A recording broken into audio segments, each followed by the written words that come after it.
Police in Fresno, California say that the man who gunned down 3 people as he shouted Allahu Akbar is just a racist. We do not believe, based on the information we have today, that this is a terrorist-related crime. This is solely based on race. Can it be both a hate crime based on race and an act of terror? Here to weigh in, we've got Fox News contributor Kevin Jackson, who joins us live here in New York City. Good morning to you. Thanks, Steve. He made it very clear yesterday, the chief, in his televised press conference, where this guy was targeting people simply on their race. He was looking for white people, and it was not terror, even though he screamed Allahu Akbar. Yeah, it's a typical sort of narrative of the left to say, pick one. Right now they're saying, pick one.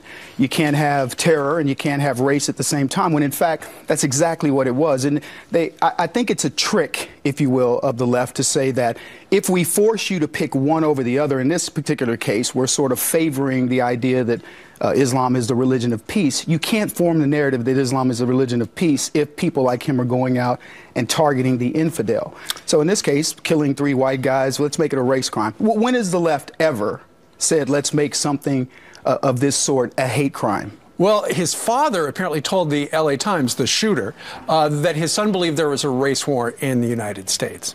Well, he can say that, but the fact is that he yelled Allahu Akbar. If he wanted to kill and just kill indiscriminately, right, he did not have to yell the famous words that far too many people hear when it's going to be the end of their lives.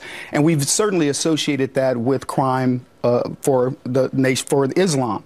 And again, ask yourself this question: if you were to reverse this and put up, like, let's take Dylan Roof, for example. Sure. He goes into a black church and kills black people. It's a hate crime. But had he done it in the name of some religion, we'd be hearing about it from the standpoint of Christianity. You can, if you want to take the stretch that that's a hate crime, fine. But when you do it and you yell those words, we know what that means. Sure.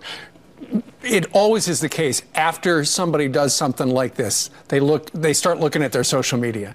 And this guy posted all sorts of racist videos where he wrote of white devils and all sorts of unbelievable things. And now people are going, why didn't anybody do something before he got out the gun? But it wasn't just the fact that he was talking about white devils. He was talking about it in the context of Islam. He apparently converted. Right. So look, this is a difecta, if you will, in terms of the legacy of Obama. We've got a black man killing white people. He's killing them in the name of Islam.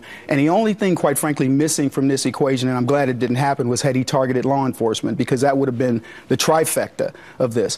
This is a legacy of leftism.